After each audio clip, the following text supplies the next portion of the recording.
Hello, Garland Nixon here with Jamarl Thomas. We got plenty to talk about. We got Zelensky. He's busting Trump's chops here, disrespecting the man. Oh my gosh! Out of Annalena Baerbock, she's doing a 360. Let's go.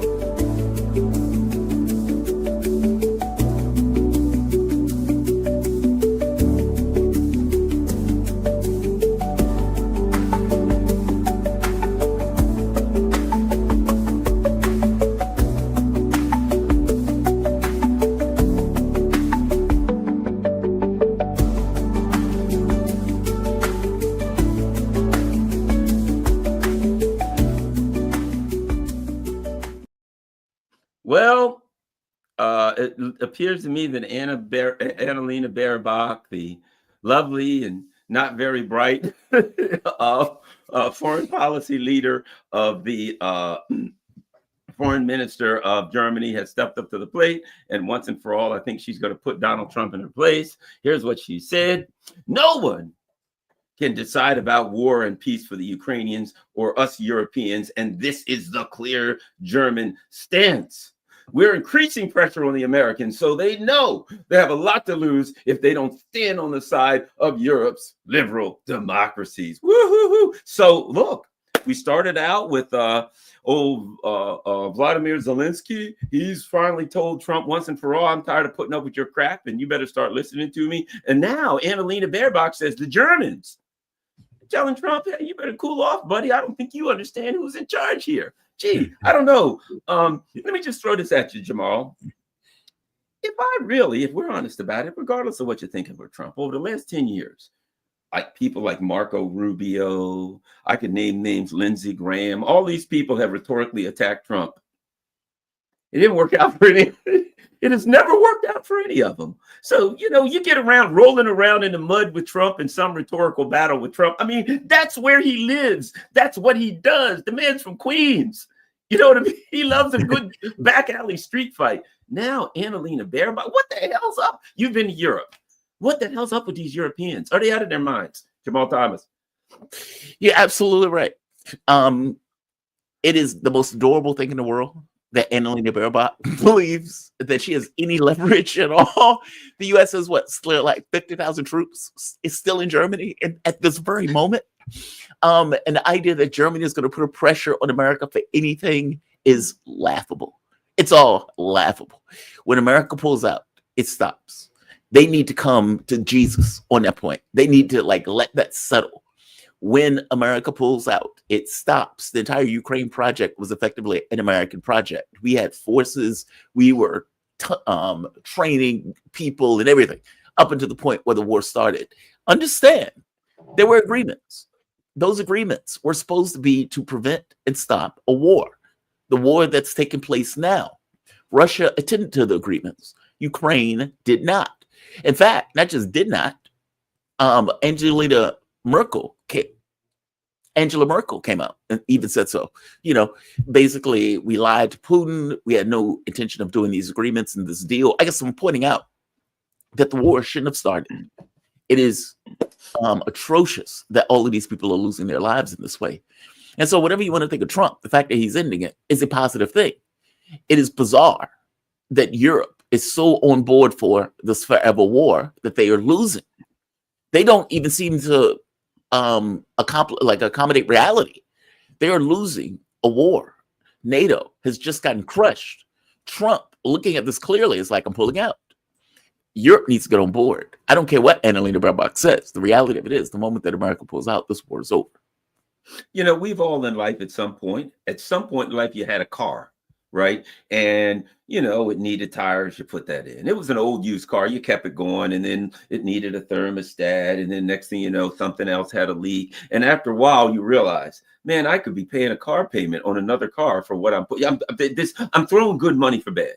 Yep. No matter how much I put in this car, something else breaks. I got to get another car, or at least sell this one, get rid of this one, junk it, and catch an Uber. Find another method of transportation. Maybe I'll use public transportation for a while until I get enough money for another car. But this car is done, and I'm not putting any more money in it. Now, policy-wise, you can look at it any way you want to. Trump's rhetoric is, I ain't putting any more money in this. God, look at all this money. I mean, that's the angle he's taken. That may not be it, but the angle he's taken is, man, we put so much money in this. And they're like, well, give us a chance. And he's like, you had 3 years. You could have got a deal. And what did he literally is like, you had 3 years. And he says, like, a half-baked negotiator could have got a deal in 3 years. He doesn't come out and say it was the truth, that it wasn't about a deal. They were trying to use Ukraine as a tool to, attack Russia and weaken Russia. But he takes the angle, in a way, he lets them off the hook by saying you could have got a deal and you didn't get a deal. I'm not putting any more money into it. I'm getting a deal. The interesting thing is the irrationality of the European. They don't have any military. I read something the other day that like their military stocks are all empty. Like they have like 40 to 60 tanks, period, left for the country. They gave it all to NATO. I mean, if you like because if you remember, the U.S. kept pulling all of the countries to give more and more and more weaponry. So their coffers are empty. In fact, I'll go further. Germany pointed out at one point, or it was pointed out in some report, that it would take Germany, or let's say NATO, 10 years to catch up with the military stocks that Russia has because of how fast Russia is building. That Russia is putting out stuff so fast that the other countries all come out and just can't keep up. Just can't keep up. It's astonishing. I guess my point is, you're right. Their military stocks are empty. It's right. Rationally speaking, if they're like, okay, Garland, here's some boxing gloves. There's Mike Tyson in the ring. Rationally speaking, I wouldn't be like, don't let me go. I'm going to go in there. I'd say, well, it's not rational. He's a boxer and I'm not even a boxer, and he's twice my size and he's a former world champion. It's not rational for me to say I can go in there and beat him. I can look at it and say, nah, I better negotiate with him. Mike, how much do you want? Let me take out my wallet. I got some credit cards. I can pay you off. We can make a deal. Maybe I can cut the grass for a while. But fighting is not I mean, realistically, and it seems to me the leaders of Europe refuse to look at this situation in a rational manner, because here's the bottom line. In the real world, what are my options? Right? And they're still saying things like, Ukraine can win if you just give them some more stuff. Well, number one, they can't win. And number two, you don't have more stuff to give them. And even if you get the money to buy weapons, nobody can physically produce the weapons. So you could send them money, but they couldn't buy weapons even with the money you're sending them. At this point, your options have reduced to complete, absolute, total surrender, or hopefully what Trump's trying to do is get a deal. And they're like, nobody's going to tell us. What the hell are we looking at here? I'm dumbfounded. Yeah, they're living in a fantasy land. Like the conversation that JD Vance had when he pointed out, you all living in a fantasy land. When Hegseth pointed out, hard power is making the difference in regards to the war, and you guys don't have it. Like that is beyond what you want. That is beyond what you think is best. That is beyond what you believe you can shape the world to. Meaning, what they want doesn't matter. What matters is what's real. And what Trump and Hegseth and Rubio is pointing out is, dude, there are realities on the ground that you all are fundamentally ignoring. We are reconciling this because we have no capacity to win this. Meaning, we can go to Third World War, but we can't win it. So we need to do something else. I don't understand liberals and their point of view on this. I just don't. I don't get it. I'll say this, and this is a story from this week, in the last week or so. And when, what's his name? JD Vance, read the riot act to the Europeans, particularly the Germans, and left one of the guys literally crying on the stage, right? That was not a good look. If you're trying to look tough to the Russians, I know Russian culture, a man crying on the stage, that ain't gonna scare the Russians. Yeah. Just say that. The Russians aren't like, oh my God, that guy right there is gonna kick their ass. You know what I mean? No, you know what I mean? They're like, oh God, But so they're left whining and crying on the stage. But I tell you what I got of that. I started looking online, seeing stuff, and I saw this 60 Minutes thing. And they got these prosecutors, and they're saying, yes, it's illegal to insult somebody online. And they got all of these cases. And if you're online and you're just like, Jamarl Thomas is a jerk, boom, right?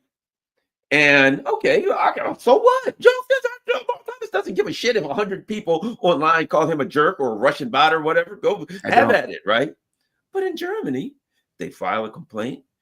Like a team of armed men come to your house at like 4:30 in the morning, bang on the door, like take a little old lady, a little old woman with like a scarf on her head, and they haul her away, and they charge these people literally like 3,700 euros fine. And they're like, and they're like, well, what if you said it in public? Oh, it's far worse online because it stays for a long, long time. And they were like talking like, oh yeah, that makes good sense. And I'm like, what the? That's Germany. Yeah, it's Germany. A lot of, how can I say this? I'm not defending that. That's preposterous, right? That is absurd. The notion is like, oh, you hurt my feelings, and so now I get to prosecute you. It's nonsense. But we have to understand that just like American culture is informed by slavery, by Jim Crow, the way it is for people to be racist, and the way that it's unacceptable for it, especially when it's vulgar racism in this country, under normal circumstances. Like, obviously there are people who are racist, but it is usually frowned upon, even by whites, especially by whites who consider it, just like, oh my God, I can't believe you said that. That's horrendous. Like, they don't want to be tarred by it, and they are grossed out when they see it in somebody else. Yeah. That's historic. Nazis were historic in Germany. And in their minds, we can't go back. Now, they have taken a wrong pathway in that. But that's kind of where it's originated from. This idea of we need to somehow not allow that level of hate speech, not allow people to behave in these ways. And in the way that liberals think about that, that's where they end up. Just like in America, you would get people from civil rights end up as if trans rights are the same as civil rights, and get into these kind of DEI programs. In their minds, this is the next step in our moving in a direction away from where we were. So I get it. I get why they're doing it. It's absurd. It's just bizarre. And it needs a course correction, just like we in this country, in regards to the way liberals are acting, need a course correction. They've gone too far in what they think is preventing the specter of Nazism from coming back to Germany. That's why they fight so hard against the AfD. From their point of view, the AfD is effectively a Nazi party. We need to do anything in our power to keep them out of power. The problem that Europe has, and the reckoning that Europe is going to have, are right-wing parties. It's not that the right-wing parties are correct. It's not that they're the brightest. It's not that they are, the most egalitarian. It's none of that. My ex was telling me how the right-wing party in Vienna was arguing for 10 minutes on stage about Muslims coming after their schnitzel. And she's like, these people are absurd. How are they winning?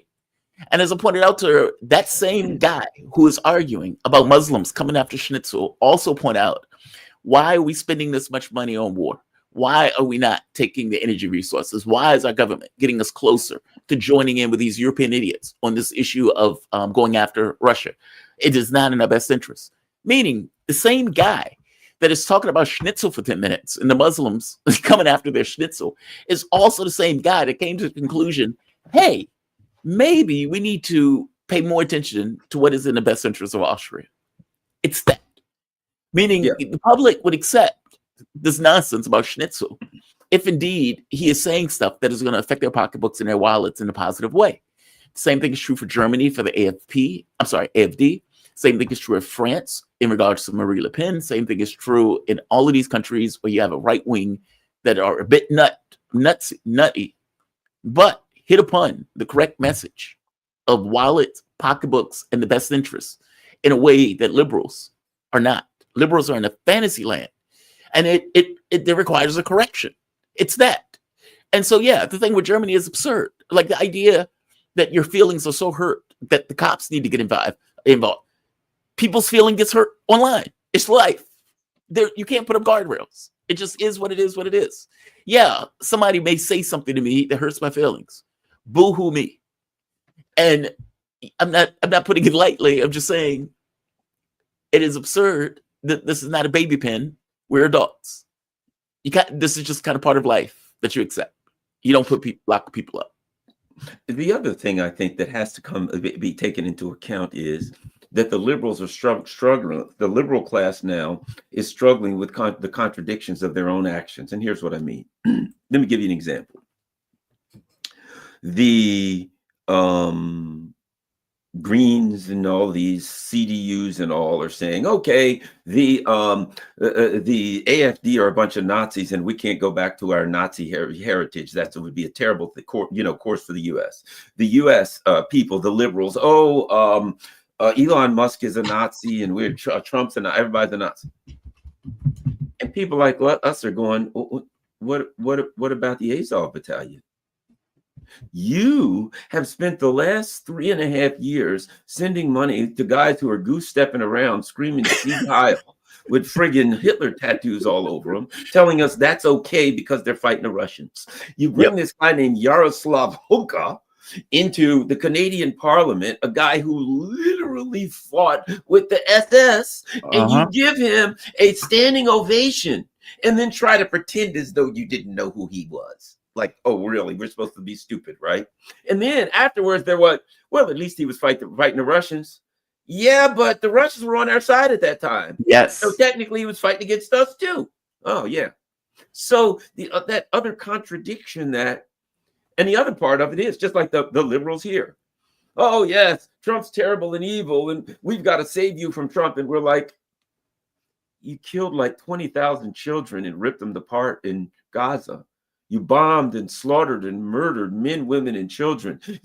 We saw videos of young, beautiful, young people, men and women and teenagers getting burned to death in tents. You told people, go to this area and you'll be safe. And then you bombed them in the area that you'll be safe. You sent 2,000-pound bombs to these lunatics. And then you lied in a debate and said, we didn't send 2,000-pound bombs. And it comes out the next day, you sent 10,000 of them. So the contradiction that we have is, as you walk around crowing with your chest out, trying to take the moral high ground, as you tell us how bad you hate Nazis, we're like, perhaps the last 4 years that you've been acting in a particular way somehow disappeared from the historical context of what we're doing. And so there's this gigantic contradiction. And you're like, Nazis? You get and they're riding along the Russian border with big crooked crosses that they hand painted all over German tanks. And now you're opposed to Nazis. See, that's the contradiction that the liberal class is dealing with. They don't see it. They don't see it. I have been floored by this, because keep in mind, like, growing up, the belief was, okay, the anti-war people are in the Democratic Party. The Warhawks and the neocons are the Dick Cheneys of the world, the George Bushes of the world. These are the people who are the Warhawks. And then you get at a certain point where you realize liberals will make this argument for humanitarian bombs. Like, we're going to bomb them for humanitarian reasons. And you kind of get that argument kind of when you're lib. Like you just kind of accept it, that you're doing right because you're morally superior. And because you're morally superior, whatever you do is fruit of that tree. And so you're doing it for the right reasons. And then at some point, when you fall out of that and you're looking at that honestly, and you're like, dude, you are arguing for genocide. There's that, which should be a red line right off the bat. 2, on top of arguing for genocide, you're arguing for forever war. So you don't want people to negotiate in Russia for the Ukraine issue. You want to push China. Trump is doing that too, but at the very least, I don't get the sense that he wants a war or would get that far. You don't want negotiations with North Korea. From their point of view, that's off the table. That's not something you should do. So the only honest position, or the only honest take, is you want forever war. You want a forever conflict. You want to be at odds with all of these people because you believe you're so much better that you can't talk to them. So the only position you can really get to is war. And that's what's going on in Ukraine. I mean, keep in mind, the whole Trump and Russia stuff, in Democrats' minds, Trump is the devil. If the Russians help him get in office, then they are also helping the devil, in which case you now have so damaged territory that there is no room, a space for negotiations if you're a Democrat with Russia. And so the war has to keep going. The war has to continue to escalate. And even now, they are taking issue with him ending a war. Like, it is, when we learn about war, we always, I guess my entry was the Second World War. And it's considered, oddly enough, to be a good war because you're fighting Nazis in that war. And Nazis, it's like the worst thing ever. When we talk about other wars, though, we talk about those things as negatives. We want to avoid war. That's what is normally talked about. And yet, when it's not conceptual, when it's in real physical matter reality terms, they're against it. Like, I can't reconcile that. Like my value set is not reflexive. It's not like, oh, this is my value set, and now Trump is in office, and I can now do something against that value set. It is what it is, what it is. My mom has ingrained certain things in me. A lot of people dying, hundreds of thousands, for no reason, doesn't compute. And yet that's what's happening. And one of the main political parties in the US and Europe wants it to keep happening, even though they have no capacity to change the context on the ground. They just want it to keep happening. It is bizarre. It is super bizarre. They are out of their minds. They don't seem to see it. I don't know why they don't see it, but they don't see it. It is invisible to them. And I mean all of it. Everything that you pointed out about the war and the genocide in Israel, and everything I'm pointing out about what's taking place in Ukraine, it is invisible to them. They think they're the good guys. They think they're the rational ones, despite the fact that they have no capacity to change anything on the ground and back all of these horrible negative things. It's weird. It's so weird. I have no words for it. Like, I don't know how to put it in context that makes sense. Absolutely.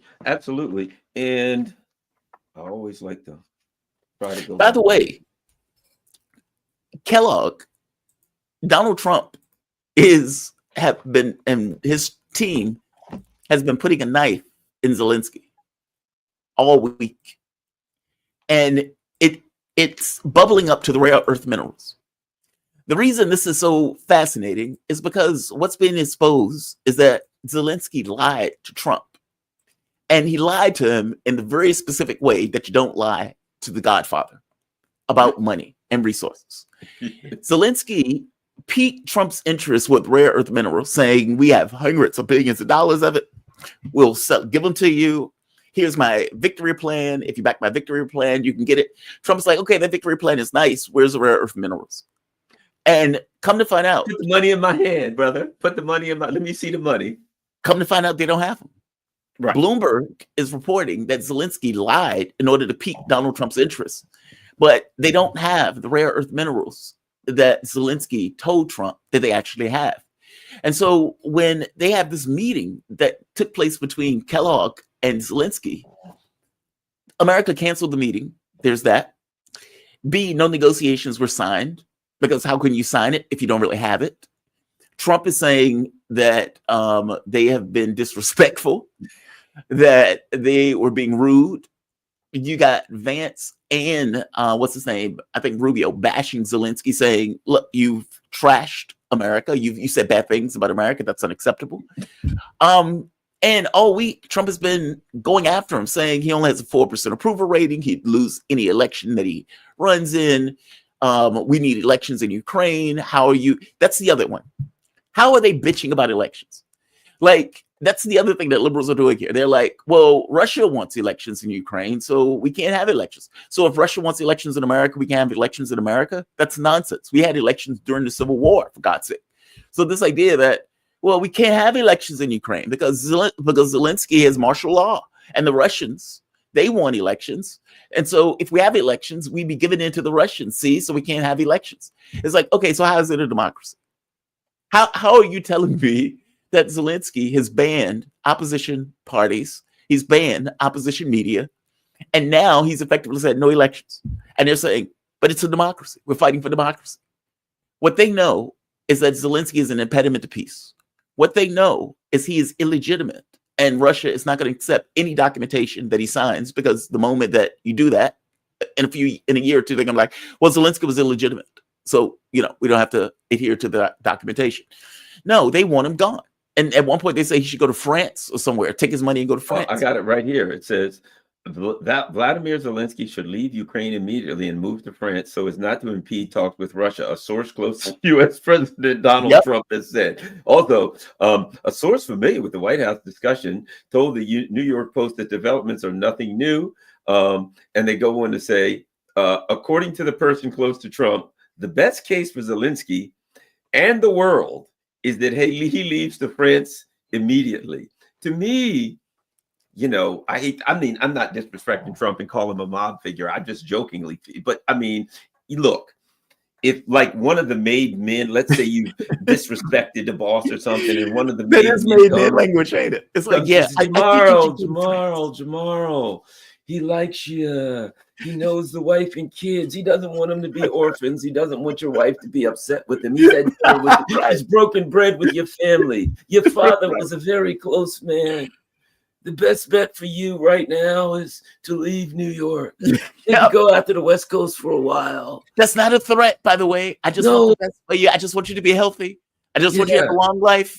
He was good friends with your father. They did good business together. He would never want to hurt him, disrespect your father's legacy. He's telling you, I don't want to kill you, man. Yeah. The boss is giving you some grace. The boss said, yes, I knew his father well. We did lots of crime together. We came up on the streets. We did hits. We robbed things. We did crime. I loved his father, his wife and kids. Oh, sweet. It's the lady I ever got little kids. I would have godfathers, for God's sake.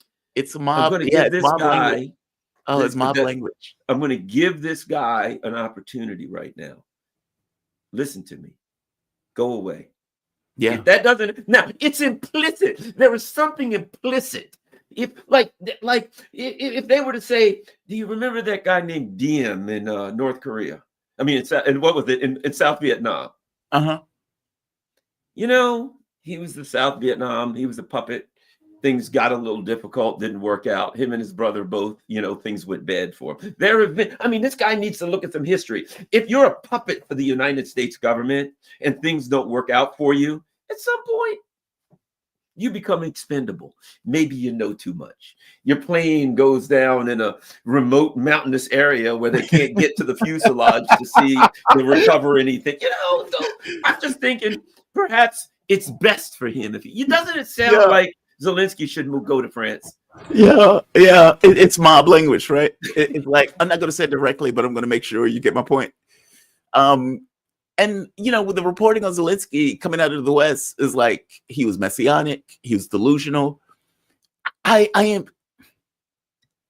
never seen anything like this. And I want your take on this too. I have never seen this flip on a dime like this. Like, elections do have consequences, but oftentimes when presidents come in, there's similarities on certain issues of foreign policy where they just don't really change. They remain as kind of constant. I mean, you could see it going from Obama to Trump, who kept the same policies on Russia, to Biden, who kept the same policies on Russia, to Trump now. But they set up a context to talk about it. They set up a context and a framework to talk about it. So it was an unprovoked war of aggression. There was a framing, there was an argument, and the framing of it set the context for the things that they were going to do in pursuit of it. Trump has eliminated unprovoked war of aggression. Nobody's talking about it. In fact, when they tried to put it into the G7, Trump nixed it. You're not going to say that. We're not saying that. That's off the table now. We are not talking about this as an unprovoked war of aggression. We're talking about this as a provoked war of aggression that the Russians got involved in. Okay, right there. The context has changed. Like, that is dramatic. But it's necessary if you're trying to come to a conclusion on ending the conflict. Our language on some level has to hit granite for us to even have a discussion. If I'm talking to you and I'm saying, Garland, and I think you need to give me your car. And you say, okay, you're out of your mind. And I'm like, but okay, why don't we negotiate on you giving me your car? Okay, you're out of your mind, right? There's no negotiation. There is nothing that we can talk about in that. Hey, Garland, what if you sell me your car? Okay, well, maybe we can talk about that. Maybe we can negotiate that. Because at the very least, it's a language where we get. It's a language where we can meet on. Even if we disagree on price, it's still something that we can disagree on. They are now setting the context and the language, including ridiculing Zelensky, meaning they are looking at this politically and saying, how do we end the war? Zelensky is a hindrance to ending the war. So we're going to trash Zelensky. He is now fair game. He is now a grifter. He is taking advantage of America. It's all of that now comes into play. Whereas before, he's Winston Churchill. He's, the great fighter of the Russians. Look at what was he on the cover of Vogue with his wife? Yeah, on the cover of Vogue. Like, it's such a radical shift within 2 weeks that my head is spinning from it. It is astonishing. I've never seen anything like it. Well, when you think of, and I'm just going to Tulsi Gabbard, I think back of when I saw Tulsi Gabbard talking to the Senate. And like I said, there's plenty of things I disagree with Trump on. But right now, his foreign policy is the most realistic foreign policy that I've seen in my lifetime. I'll be honest, I haven't seen that realistic. There's lots of things I could complain about, but his foreign policy, it's only been 3 weeks. It seems like like a decade, but it's been 3 weeks. Yeah. I got to say that's realistic because it's in the context of history and reality. It's in the context of what actually happened, right? This is what happened. This is when it happened. He talked about the issue. They've accepted the reality. Look, this was about NATO expansion. Right. And Trump said, look, they came up to his border. If somebody came up to my border, I can understand. Okay, now you can get a deal with the Russians because you're talking in the real world, and you might disagree on some things, but as long as you're in the real world, you diplomatically, you're moving forward, right? Yeah. And still, the problem is the EU and Zelensky, along with Biden, they lived in a world of a narrative. And the narrative was this: the Russians are the baddies and we're the goodies. That's all that mattered. Anything we do is democracy. Anything they do is authoritarianism. It didn't matter what it was, right? So what you have is you have the Trump administration who are just dealing with the real world when it comes to the Russians. With this particular conflict, we could talk about any other conflict, but this one, they're dealing with the real world. And NATO, of the other people here are still stuck in a narrative. And in that narrative, the Russians can lose. And if we just fight long enough, the Ukrainians just fight long enough, they have a chance to win. Some of them are still saying they can win. They're not losing. In this narrative, we can still provide them with enough stuff to fight. We're giving in to Putin. If we say something, anyone in Europe, but now also here, anyone who says anything outside of the narrative they have created is a puppet for Putin, is talking for the Russians. All you have to say to discredit anything is that's what the Russians would want. And anything no matter what it is, hey, gee, it's raining, I better get an umbrella. You can't do that. Why? Because the Russians would want you to get an umbrella. So instead, you'll have to get wet. It's not rational, right? It makes no sense. Now, what we have is, and let me add this, I got to read, and I've done this many a time. Here's the narrative. And to me, this is the separation. This is the philosophical and economic separation. In 1987, Antony Blinken bought a book, which was basically a manifesto for attacking Nord Stream, called Ally versus Ally, America, Europe, and the Siberian Pipeline Crisis, right? Yeah. Here is one sentence from that. And this is kind of the foundation of Europe. When people say, well, they're destroying their own economies and they're hurting themselves and they keep going on. And here's what it said: for a number of influential policymakers, he was talking about himself and his people, right? For a number of influential policymakers, the time seemed opportune to engage the Soviet Union in a round of economic warfare, regardless of the price that might have to be paid by the economies of Western Europe and American business community. So what Blinken was saying was, look, we go after Russia, regardless of the economic price.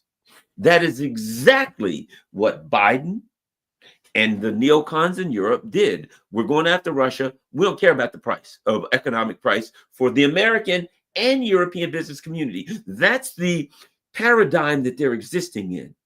Trump is in a paradigm that says, look, we got to take into account, I'm a businessman. We're trying to eat, man. We got to take into account dollars and cents. We gave them this much. We lost that much. We're throwing good money for bad. This is dollars and cents, assets, liabilities, and business. This doesn't work. We're shutting this business down. because it doesn't make money, it loses money. But he also does have a moral and empathetic context. You got to be honest. He says, look at all these beautiful young people dying. So you can't say that Trump does not add a moral context to it, wherein the other people say, I don't care how much it costs, and they're dying for democracy so good. And that's the dividing line to me. Go ahead. Two things. I don't know if Trump has a moral context to it, or if it's the angle that he's taken in order to rhetorically. I'm not going to say it's actual moral. Well, I'll just say rhetorically. I mean, he could. Like, he could be legit, totally. Or it could be, this is the language that I'm using in order to end the war because it's difficult for you to attack me on this language. How do you say, no, we're okay with more people dying? So if I take this language, I'm taking the framing of it, that makes it very difficult to attack me. It allows me an out in it. Or he could be legit and saying, this is absurd. All of these people are dying. Is ridiculous. Why are we letting this happen? Yeah. On the other front, Blinken, Angela Merkel one time said something in her new book that's coming out, that it seemed like America was taking advantage of Europe, basically that its American policy was at the expense of European policy and what was in Europe's best economic interest. She's right. We don't care about Europe. We would use Europe as a proxy every bit as much as we'd use Ukraine as a proxy. If a war kicked off, Trump says it all the time, we're an ocean away. Our ocean is our security on some level. And so if we ended up under a Biden, Kamala Harris model in war with Russia, Europe would just be a proxy. Sure. We have used Europe as a proxy. Like Nord Stream is a really good example of this, where it's like, we want to break economic ties with Europe and Russia. Nord Stream is a physical representation of economic ties between Europe and Russia. It is supplying gas to Europe in a way that makes Europe dependent upon Russia. We need to stop that. If it means that Europe takes a hit in us stopping that, then, oh well, Europe takes a hit in us stopping that. What happens? They blow up Nord Stream. One of the things they come up with is, okay, we're going to pass sanctions to stop you from using Russian energy. Okay, where are you going to get the energy from? Hey, we're America. You can buy it from us 5 times more expensive. And Europe, stupid idiots that they are, do it. Europe starts to get deindustrialized. Where do many of the companies end up coming to? Hey, we have cheap gas. We have cheap energy. They come to the United States. So Germany ends up shutting companies down that have been there forever as a result of the expense of energy that they now have to pay to compensate for the energy that they're not getting from Russia. And to make it even worse, the money that Europe was spending on like guns, bullets, missiles, all that stuff in order to send to Ukraine, 70% of it was effectively coming from us. So they were paying a double indemnity in the money, the weapons, and everything else that they were effectively buying for Ukraine, and in the energy that they were now buying from the United States also. Europe allowed it. These European leaders allowed themselves to effectively be fleeced by America like this. And none of them seemed to have any level of awareness of what was happening. What Blinken is saying in the book is far more diplomatic than I think reality is. And in reality, it was, if we need to hurt Europe for America's security interests, or for that matter, America's advantage, we'll do it. They took this war as an opportunity to do it. That's my take on it. I could be wrong, but that's my take. Yeah, and you know, Alexander McCorris seems to posit that the infamous press conference the other day where, you know, Zelensky attacked Trump and said all kind of crazy stuff and pretended all this independence stuff, that the Brits put that together and, you know, put him up to I'm it. not sure. They're going to challenge Trump and all, which sounds to make sense because these people are not rash. All they think about, you know, Mercouris used to say they don't have a reverse gear, right? So now Trump's in and they're like, well, how are we going to deal with Trump? I know, we'll confront him just like we'll confront Putin. It wasn't wise. You and I could have told him, it's not a good idea to confront don't do that. Trump. Yeah, don't do that. And it's not that you love or hate Trump. It's that anybody that I'm dealing with, you deal with people differently. You know, Jimmy Johnson, the old Cowboys coach, used to say, I'm fair. I treat everybody differently, right? And what that means is, exactly, what that means is, there was a great book called The 7 Habits of Highly Effective People, Stephen Covey. And what he said was, the golden rule is treat someone as though you want to be treated. He said the platinum rule is figure out how they want to be treated. and Yeah. treat them, deal with a person differently. This person, you might have to stroke them, their ego. This person, you might have to push them. This person, you might have to philosophically and intellectually discuss with them. Trump's not the guy you want to bump heads with.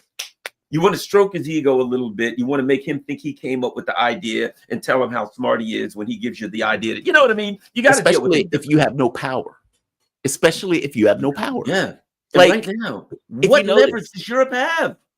Well, it's that part. If you notice, coming out of Russian media, all compliments. They're stroking his ego. Oh, he's a great negotiator. Oh, finally, we found somebody that we could talk to. Oh, he's taking us to the cleaners. I don't know how we're going to stand up against this guy. You know, he's taking us to the cleaners. He's the best ever. Like they are coming out with a very specific tact, and that tact is Trump is awesome. That's basically like my point is. You're right. They're buttering him up in big terms. Europe's issue is that they have no power. They've allowed themselves to be a vassal for so long that now that they're being pulled on that vassal card, they're like, oh, we take umbrage about the fact that you're taking us like a vassal, that we're not there. All of this stuff is ego, by the way. It's this European ego, especially the Brits. The Brits still have this mindset they're running the world like they did, 50 years ago. That's over. All of this gesticulation, as I think somebody called it, are just complaints. They have no power in this process. They are not putting troops in Ukraine. They do not have the money and the resources in order to take over the burden in the way that America took on the burden of paying for the war. They don't have anything in order to invest. They can't do it. All of this is just talk. It's just talk. Well, here's the other part too, and that is, look, right now, everybody's kind of looking at the writing on the wall and what's happening. I've been reading more and more where company after company is now sending like messages to Russia applying, hey, we'd like to start selling there again. Right. Yep. I went to the Russian embassy yesterday with Scott Ritter. They had Defender of the Fatherland Day. It's like our Veterans Day, right? Yeah. And they were, and Scott told me, he said, there was long lines of cars. I mean, all diplomatic, all the other embassies, anybody had to be there. It was packed, right? And Scott said, this place was a ghost town last year. Because you couldn't be there because the Russians were bad. And under the Biden administration, they'd be watching you. You better not show up. And a lot of countries were scared. Man, the writing's on the wall. All these other countries are like, okay, Russia's back in. Russia's back in vogue. Russia's on top. They defeated the West. Hey, man. So now you've got people getting out ahead of it. If you got a company, you're like, hey, and market's getting ready to open back up. We get ready to make some money on Russia. Right? Oh, that makes sense, right? So the rest of the world is looking at Russia saying things are going to open back up. How do we benefit ourselves? How do we sell them things in their market? Maybe they got some things we can buy and resell. People think, hey, we're trying to eat, bro. And there's going to be an opportunity here. And the Brits are putting themselves in a position. You know what Trump will say? You ain't selling no Mercedes in here. You're not selling any Land Rovers. You're not selling any BMWs in the United States. $500,000, $100,000 tariff on anything coming at you. No cheese, no Chardonnay, nothing's coming. He'll do it. He'll do it. Trump will do it. And everybody in MAGA will get behind him and say, yes, they'll stop.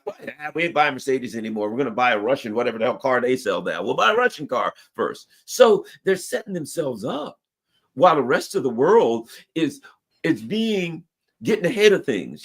That's the way to do it. What's the trend going? How's things going? What's going to go up? I got to get ahead of things. And they're like stuck in this narrative that's dying. It's a dying narrative. And that narrative's got, days, weeks, and hours. It ain't got months to live. Yeah, it's fascinating how fast that changed. Ain't it? Like I've never, like I said, I've never seen anything like it. It's just switched so quickly.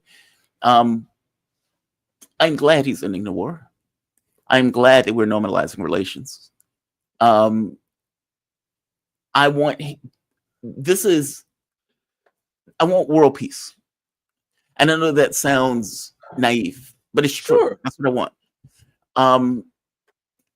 In order to get that, you have to have some real relationship with the countries around the globe. You need to know the areas that are red lines. You need to know the areas of the things that they care about, because they're going to be things that you care about that you're going to negotiate around. That is not impossible. And Trump working the deal with North Korea was a proof of concept that showed you could do it. The countries are out there; they're willing to do it. He is seemingly looking at Russia and China as being the two major powers around the globe that he needs to negotiate with in order to deal with world peace and to deal with issues in the Middle East, deal with issues of Iran, et cetera, et cetera. BRICS is off the table. He thinks, at the very least, I think he thinks that Russia has been pushing for de-dollarization. And part of their reason and rationale is you've economically attacked them with sanctions, you've taken them off the SWIFT system, you've done all this stuff. So if we reverse it and we normalize things, that they would stop pushing hard on that issue. They may slow down. They're not stopping. The issue is trust. Trust has been broken. The fact that a president could do this and whip this fervor up this quickly is a proof of concept that we need to do something about the dollar. Like I said, whether they look at it as an expedited way that they were going before, or whether they give certain assurances to Trump that they in no way are going to live up to and earn. Like, look, if a deal is struck, they're going to live up to a deal, but they're not going to make any deal around the notion of preventing, let's say, and managing of the risk associated with the dollar. Sure. And so, I understand where Trump is coming from with this. I get the sense the horse has left the barn. The relationship between China and Russia is off the table. The relationship between the BRICS countries is off the table. Those countries are going to do what they do with regards to BRICS because another president could come in immediately behind Trump and be the complete opposite. They know that. The fact that Trump is behaving this way so quickly is more of a proof of concept, not less, despite the fact of what Trump does. I think Trump is taking a play towards BRICS. He's trying to undercut it. You're right. This is about money. I guess I'm pointing out that he believes that protecting the dollar is preeminent and important. And part of the way of protecting the dollar is ameliorating the issue associated with the way that the dollar is being used regarding sanctions. Now, I know this is contradictory because Trump is using tariffs around the entire globe, but I think he's using tariffs to reshape the relationship between these countries. From the standpoint of the dollar, I think what he's doing with Russia is trying to protect the dollar. I mean, keep in mind, the dollar had a 70% usage. That usage is now down to 50%. And so if it loses the reserve currency status, there are major consequences of owing $36 trillion and you are now no longer the reserve currency. So he is smarter than I think what people give him credit for, even myself. I don't know how effective he's going to be with it. That would be my question. And how, because he comes out and says BRICS is dead, and it's like, okay, dude, you're naive if you think Trumpian thing, a very Trumpian thing. You know what I mean? He'll like he says, Zelensky has a 4% approval rating. Well, here's the thing about it. People are like, it's not 4%. Trump does. He uses like bombastic, that guy's the worst ever. This is the greatest deal ever. If some guy's at 40%, he'll say he's got 4%. You know what I mean? You can't take Trump literally. He uses language very colorfully, and he uses language to illustrate his point by going overboard with things. Something I thought about this week. Because of all of the Zelensky stuff, it hasn't gotten as much press and discussion as I think it deserves. Yeah. Kash Patel. Yes. Confirmed for the FBI. Yeah. When it comes to Russiagate, and he's like, comes right out, Adam Schiff's a crook. You know what I mean? Didn't he tweet that they're doing Adam Schiff's? Yeah. So here, the thing is this. It's obvious he already knows a lot, right? Coming in, and that, you got guys who leaked stuff. You got guys who interfered with investigations. He's going to look into the discussions between the White House and the various prosecutors in the states that were going after Trump. You got the whole Russiagate stuff. You got the Weissman-Mueller investigation. You have so many things that you look at. Comey and leaks. Ray, you've got, what about the lying to the FISA court over and over again? This guy, I get the feeling. Here's the feeling I get. I'll put it to you like this, and I've been saying this lately. Not only are they going to shut down the neocons, they're going to hunt them down like dogs.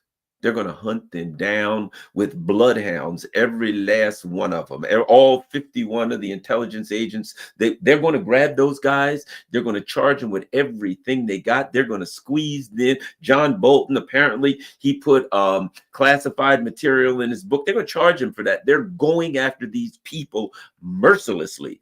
I believe that. And they are dirty. And they are dirty. And they got to be shaking in their boots. Your thoughts?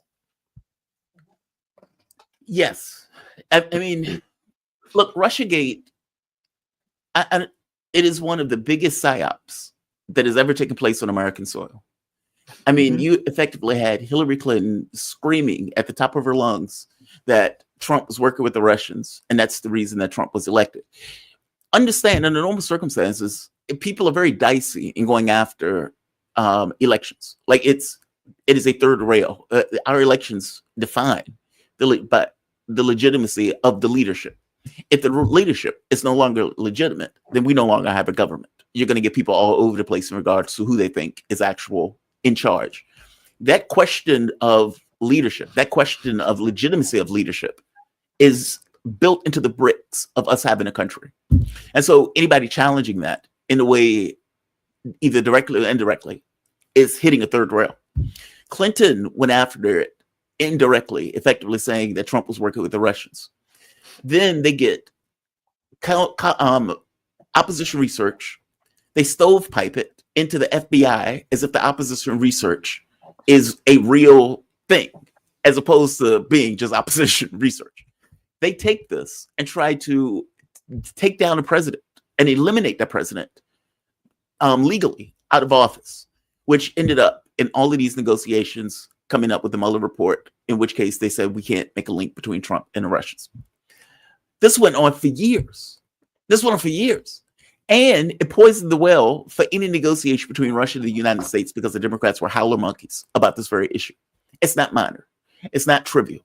It's something that should be looked into because of how outlandish that it was and how extensive it was and how serious it could have been in regards to the soft coup that could have taken place in taking Trump out of office.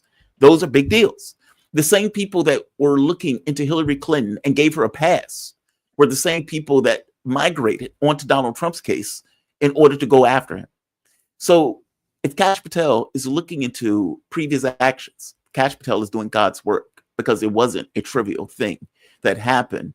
And what the FBI, the CIA were doing in regards to going after Trump in this way, working with the Democratic Party to do it. It was outrageous. It was outrageous. Yeah. And, and I didn't know until I saw on your channel one day. And once again, for those of you who are watching on my channel, we're running it on my channel and Jamarl's channel at the same time. So if you're not subscribed, if you're subscribed to either channel and not the other, make sure you subscribe to both of them, because Jamarl has a great show Monday through Friday, and it's from 7 a.m. to 10 a.m. Well worth watching. A lot of great guests. But anyway, I learned on your show, I didn't realize it, that there was an email from John Brennan or someone regarding that 51 intelligence letter. Yes. And in the email, he let it all out. He said, look, Thursday night, there's a debate. I mean, it was like he let it all out. There's a debate up between Trump and Biden, and they're going to be talking about this 51 about the Hunter Biden laptop story, and we want to give Biden something to fight back with Trump on. Yep. So the letter clearly had nothing to do with whether or not the laptop was a Russian game, because they already knew it wasn't, because they'd had the laptop for a year. Clearly, it was election interference. And anybody who received that email and opened that email can be charged with election interference, because they knew. Because there's two things. If I'm an investigator, did you read that email? Yeah. So you knew that it wasn't about it. Okay. So here's what I need you to do. I need you to show me the evidence that you used. I need you to show me the due diligence. You still had a see, here's the problem that those guys had. All of them still had a top secret clearance. Not anymore. No, not anymore. At the time, they've been removing it. Yeah. So when someone said to a person with a top secret clearance, hey, we need you to write a letter that says that laptop is Russian interference, the Russian crap, right? You got a top secret clearance. You can go over to the FBI and look at top secret. You can your due diligence. You before you put your name on that, you got to say, all right, I will. If it is, let me go over to the FBI and talk to these people and see what top secret information they have to show me that it is, because I got clearance. I can do that. They didn't do that. Do that. No. What did you do? Show me where you went. Show me where you signed into the Hoover building. Show me the emails where you said, before I sign on to this, I got to know this for sure. No, they didn't do that, which means all of them can and will be charged with this. I will guarantee you that they will all be charged. What do you think? Oh, I don't know. Patel? I don't know. I mean, yeah, I don't know. Like, I don't know if they're going to be charged. I mean, like, these people tend to be protected by the offices that they held. Now, Trump could do something different. Kash Patel could do something different. I could be shocked to shit. Who knows? Right? I don't know. I mean, like, usually the Clintons of the world, the Brennans of the world are protected by their offices. That's why it was so weird that they were going after Trump. Usually a president is protected just because he was a president. Trump was never given that, let's say, special status by the elites in our country. And so they could go after him. He was fair game, but all of this stuff was a breach of norms. So if Kash Patel turns around and goes after him for it, God bless him. He'd be doing God's work. Like I said, people should not underestimate Russiagate. They should not underestimate how dramatic of a psyop it was on this public. You have people who believe it to this day that Trump was working with the Russians. Rachel Maddow this week. Yep. Rachel Maddow was on there doing things this week. Yes. She still says it. Yeah, she still says it. So if Kash Patel goes looking into election interference and he sees either the Russiagate stuff or he sees the stuff associated with 51 intelligence officials who just Anthony Blinken brought together in order to have something to say in the debate to counteract the Hunter Biden laptop, that was election interference. Those officials knowingly said that the laptop had the hallmarks of Russian disinformation. And they said so explicitly so Joe Biden would have some rhetoric pushback in either the debate or as the laptop story became that much more relevant in American media. It's outrageous. Like, it's outrageous. I'm glad they took their security clearances away from him after that. He's being petty. Good. Well, I think, and think about this. Trump ain't the forgiving kind in the first place, but no, they tried to fine him $480 million. They tried to take every dime he had. They tried to put him in jail. They charged him with 91. They tried to destroy him. They had no mercy on him. Let's not forget, Elon Musk is the richest man in the world. They tried to take out Twitter. Remember, all these emails came out and they had some British group that was working with some American intelligence group. And they said, we're going to go after the advertisers and take out Twitter that way. They, if you remember, they had this 60 Minutes thing where they had this woman that was related to U.S. intelligence. And she did this 60 Minutes thing where she talked about Facebook, where she worked undercover there. And then the next day, Facebook went down for an hour and everybody's like, who took Facebook out, right? And so they went after Zuckerberg. They went after, the richest people in the world.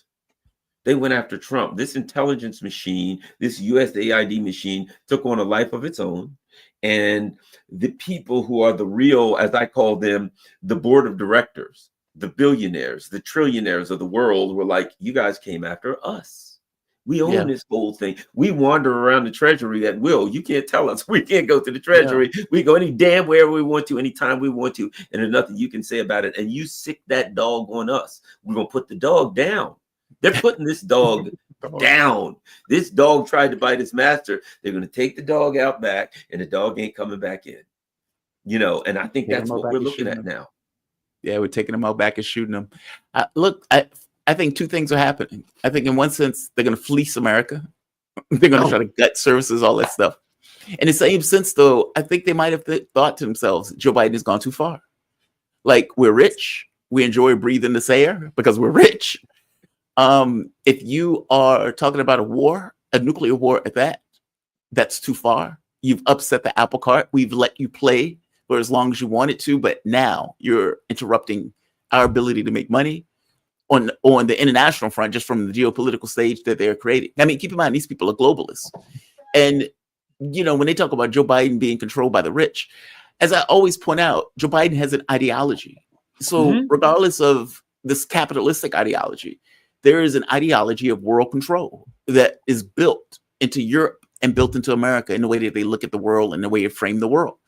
And so it's one thing to have that point of view. It's another thing to have this kind of capitalistic point of view of, well, we should have open markets. We should be able to engage with all of these other countries. We care about making money in these other countries. If you are inhibiting that and creating problems with that, we are going to take issue with you. So Trump is like, yeah, let's open this stuff up. Let's open this stuff up. Why are we at war? Why are we creating this issue? We should be trading with the world. We should be having products in America, products in all of these countries. That's the way he looks at it. That's not exactly the way the Biden administration looks at it. I read that article. I read that quote by Blinken that says, regardless of what it does to our economy, we've got an ideology first, and who cares, regardless of whatever it does to our economies. That was the mentality of these people. And now I think there's going to be a price to pay. Let me ask you this, this is a thought, because, I met with some of our, yesterday when I went to the embassy, some of our comrades, shall we say, from Sputnik there. And one of the conversations, of course, was, were they? Some of the people were there. Yes, I met a couple of the girls from the other side, the Luda and Dasha, you know who they are? Oh, they she's cool people. Yeah, aren't they wonderful people? Yeah, they were great. They're so friendly. And I hung out with them. And one of the conversations was, well, what do you think about things opening back up? I tend to think, here's my thoughts on that. I remember a time, I don't know if you remember, when on my regular TV, on my regular cable package, RT was on it. Yes. It used to be on my regular. You could just go scroll down RT and I could watch RT. If we open up fully, not only do I think RT and Sputnik will be open, I think it will be on our regular cable package.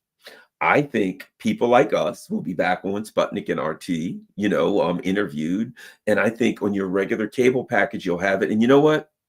A hell of a lot of people, particularly the MAGA people, a hell of a lot of people will watch RT, because RT is some of the best television. It's some of the best news, international coverage in the world. Your thoughts on the potential for the reopening of Russian media? Oh man, from your mouth to God's ears. It was good. I know it's complicated.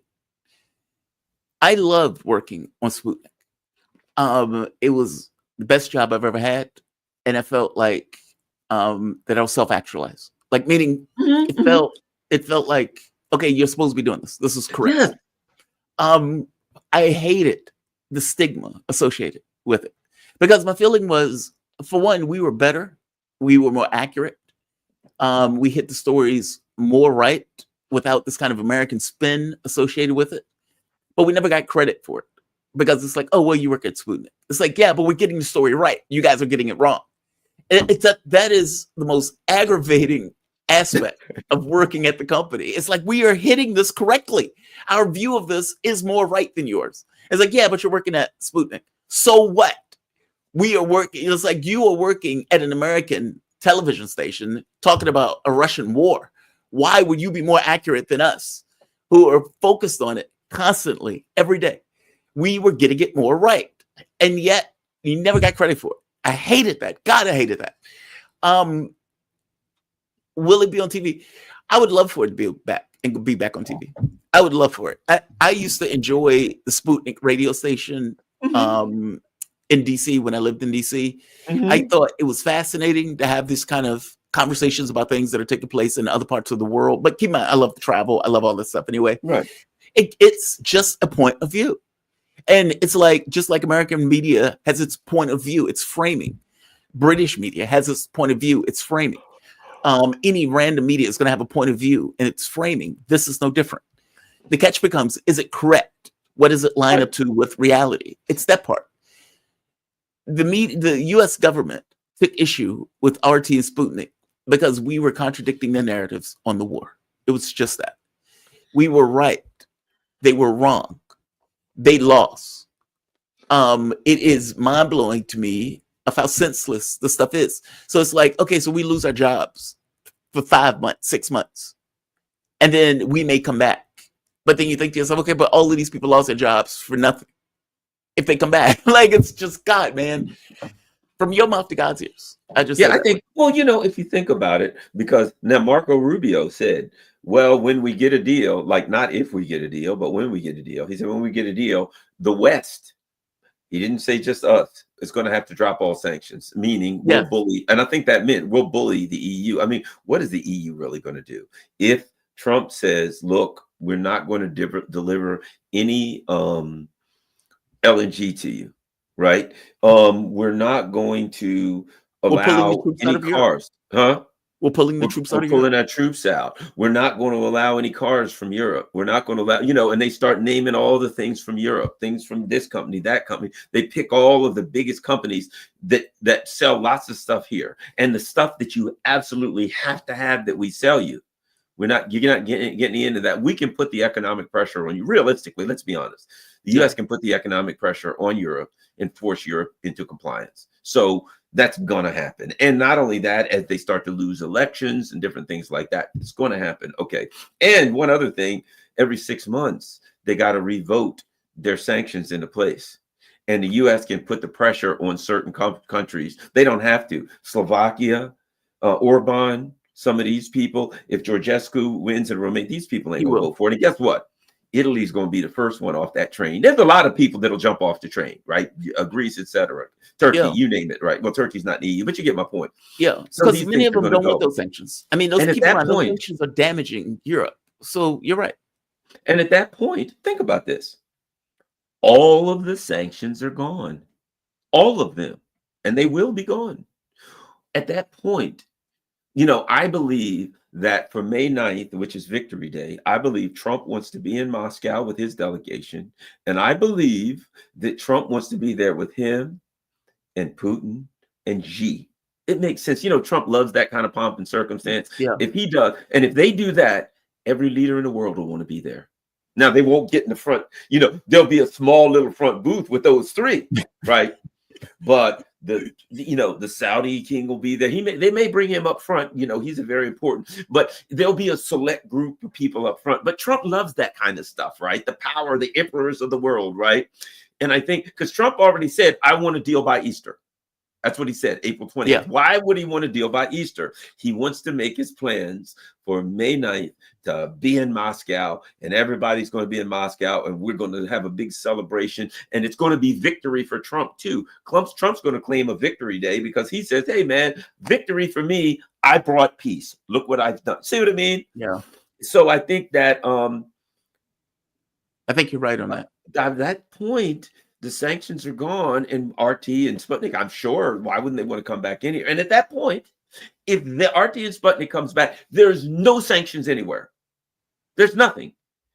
They can be on a radio.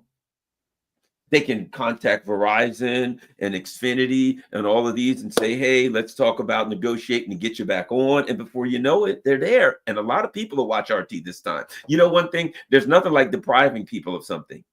When it comes back, everybody's going to want to see RT, right? Yeah. That would be. This makes sense, doesn't it? Look, I will tell you, if my show comes back, that first show is going to be unhinged. It is going to be crowing. You motherfuckers tried to take us all. Oh, it is going to be brutal. It's going to be brutal. They're going to be hitting this one's for Joe Biden and Tony Blinken. That's what man, crowing. And it doesn't get back to what you said. The crowing will be this.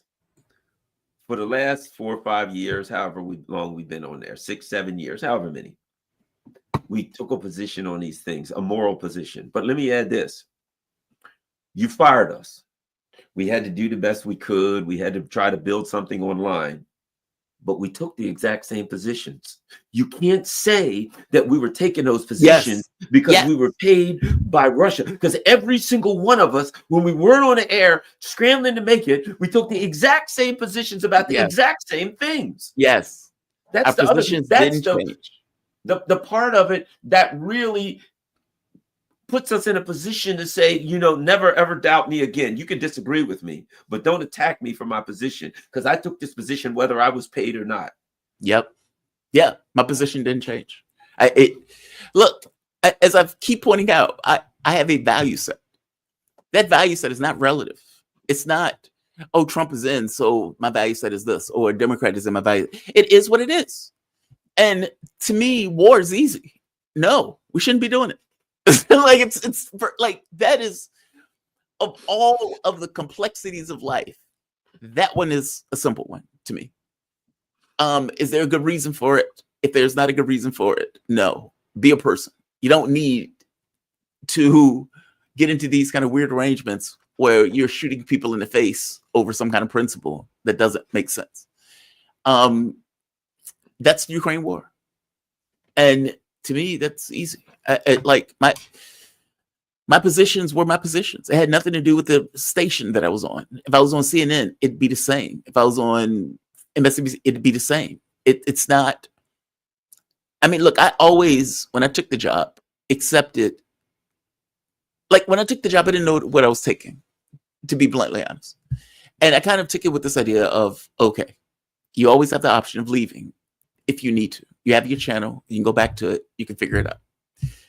That never really happened, though. Like it never got to be this kind of, we need to muscle you into taking a position that you don't believe. That never happened. Anything that I put, it with the exception of Israel policy. On that one, I got reamed once or twice. I thought I was going to lose my job over that. But again, I thought I was going to lose my job. But you didn't. I did.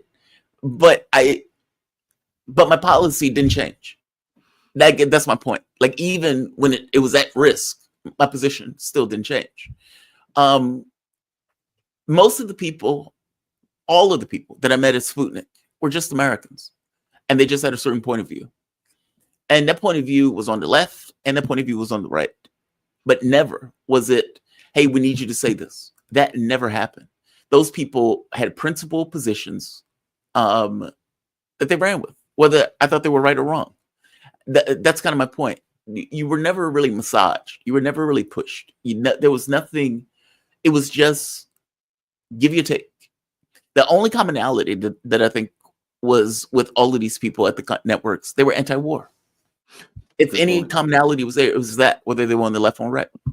So, and I think the other thing was this: they were people who had a fundamental mistrust of concentrated power. You know what I mean? Whether it's corporate power, government power, financial power, there were people that had a financial mistrust of very, very powerful people in high places, and that's not going to change. So it didn't matter. And look, we don't know what's going to happen. Trump could not get a deal. Everything could do a U-turn tomorrow. Everything could go bad. But all we can do is look at the trajectory. The trajectory of things is that the Trump administration is looking at this from a financial perspective. Zelensky has inserted his foot in mouth, both feet. He's got hoof and mouth disease, apparently. Annalena Baerbock is twirling around like a ballerina now, finally telling Trump, putting Trump in his place. And the trajectory of things is that if we continue on this trajectory, they'll get a deal. They'll drop the sanctions. If nothing else, Trump will just drop the sanctions to spite Europe and Ukraine, just to piss them, just screw with them, right? At this point, the sanctions, I think, and because the sanctions are intricately related to, I think, the Trump administration's worldview, not just Ukraine. The sanctions against Russia are very intricately related to how they see themselves as an economic player in the world. They want to get rid of that because, if nothing else, with BRICS, it may not stop BRICS, but it'll delay the urgency. BRICS just has an urgency. We got to get away from the dollar as quick as possible. If they back off, the BRICS can at least say, we got time to breathe. Maybe we can at least give ourselves 4 years. By the next person that comes in, we'll have to maybe we'll have to do some other thing. You know what I mean? The urgency of having to do it right away goes away. And I think they understand that. So based on the fact that, forget Europe and Russia and everything, the economic policies of the Trump administration is that of they want to be an intricate player in the big economic game of the world, and they don't want to close themselves off from such a gigantic market and holder of commodities as Russia, and they want the price of gas down. Yeah. And the only way they can do it is to make friends with Russia and bargain between Russia and Saudi. Think about this, Saudi Arabia. They get that deal. You bargain with Russia and Saudi Arabia on oil, you might be able to get the prices down to $3, $2.90 a gallon, and people are happy. See what I mean? And based on all that, they don't give a crap about. They go open it. So I think that just points. I'll end by saying I think that points to them getting a deal and dropping every sanction they can drop for their own benefit, not for anything else. You get the last word. From your mouth to God's ears. From your mouth to God's ears. And just to give a shout out to a few people, Rob Steiner, he says Ukraine has left people's minds. What is this? Ukraine has left people's minds spinning. Yep, Rob, you're absolutely right. Here's another one. U.S. celebrating victory over Nazi Ukraine May 25th. I really hope you're right, Garland, and Trump goes to that. That would be, because he did say that. He made this point of saying he wants talks in Riyadh, then he wants Putin to come here, and he wants to go to Moscow. So he may want to do the Victory Day thing, because again, it was all of us that were fighting the Nazis. It wasn't just the Soviets, even though the Soviets were the main, it's like 80% of the Germans that died on Russian soil, died in the East. But we did help. And it was this moment where all of the world's powers, the major powers, came together in order to put back an evil. So I would love if he goes on it. This other one, it says, what is that? Schuppeteria? I can't say it. It says, is chaotic, severe mental disorder. Schizophrenia. I saw that. Was it schizophrenia? Okay. That affects the way a person thinks, express emotions, perceived reality. Oh, you're called them schizophrenic. The Europeans have lost their mind. Annalena Baerbock, I think that here's another one that says the world has realized the United States is a schizophrenic nation. Well, elections have consequences, and you can get an election with a president that the American public puts in that goes in a radically different direction, if indeed he believes that that's the right way to go. I think that's what we're looking at. It says Yanks gonna throttle $500 billion out of Zelensky. I don't know if Zelensky has $500 billion. Yeah, they keep saying that was fake, that he hoaxed the rare earth minerals in order to entice Donald Trump into his victory plan. Okay, well, Trump was never going to take the victory plan. He would take the money, though, if the money was available. They're saying that it's coming out of the White House that they have been mistreated because Zelensky didn't sign the contracts. Well, again, if you don't have the rare earth minerals in the first place, then signing a contract for it is nonsense. They can't sign a contract. They don't have the thing. Chucky, after listening to Caleb Maupin views about Trotsky and doing my own research, Trotsky was a Western plant and caused chaos in the Bolsheviks. Trotskyism now is rampant with the left in the West. Wow, that backfired. Okay, I am not going to go there. Yeah, Caleb Maupin knows that far better than I do. Here. I don't know that. Caleb knows that stuff backwards and forwards. He can make his own arguments. Ruski partisan. It says one of the sharpest geopolitical analysis are McKay, working class exceptional of Russia. UK, what is this? Humor. Class Europeans, Marxism, top 5 Ukrainian analysis, historical perspective. Fair enough. This one is Kristen 8999. What do you think about India folded to Trump? I don't know that about India. I don't know that much about India. All right, so Russia wanted a single currency. It had been pushing for a single currency. China seems to be on board. Modi is not. And Modi backed away from it. Modi just wouldn't go there. He's like, I'm not going there. That's not what I want. And so that's what he means. They didn't necessarily go along with the BRICS single currency thing. To be fair, though, even before Trump was in, India was dubious about the single currency and wasn't necessarily wanted to kind of take this kind of hard tact on that issue. So it's not that India folded to Trump. That was India's position before Donald Trump even got into office. So just saying. And the thing about it is this. This is complicated geopolitics. It's not always as easy as somebody folded. There's a lot of games going on. There's a lot of people who have things of great concern. India has their concerns. They manufacture particular things. They sell particular things to particular countries. They have Kashmir. They have internal issues with Hindu versus Muslim and things like that. So a lot of times the decisions that are made by a given country, you can guess what it's about, as you know, but a lot of times a leader is a lot more complicated. When Modi goes home, he has particular ideological bends. He has particular factions pushing against him for this or that. Right. You know what I mean? These Right. things are very complicated. So a lot of times it's just not as simple oftentimes as somebody folded to someone else. You know? Yeah, exactly. I mean, I don't take it that he folded. I take it that he has certain economic realities where he doesn't necessarily want to position himself one way or the other against the dollar or for the dollar. He's just kind of, I'm just is what it is, whatever's in his interest. Yeah. All right, one more. Is Yeah. that the Yankees are going to try to turn a buck on this war? They're going to try. I don't know if the money is there for it. I mean, it doesn't seem that Zelensky has the rare earth minerals that he said. So I don't know how they're going to turn a buck on it. This is going to be another loss. I think what Trump wants to do, though, is open up markets. And as you pointed out, he sees Russia as a big market. There are all sorts of commodities. He believes that Russia can work with the United States on certain geopolitical issues around the globe, probably with China, or for that matter, either with Iran. So I think he's looking at this as world peace. And I think you're right, Garland. At least I hope you're right, that they unravel all of this stuff. I would love to have my show back. Oh, man. But more to the point, as I was talking to Mindy the other day, and I was like, I just wanted to stop, the war to stop.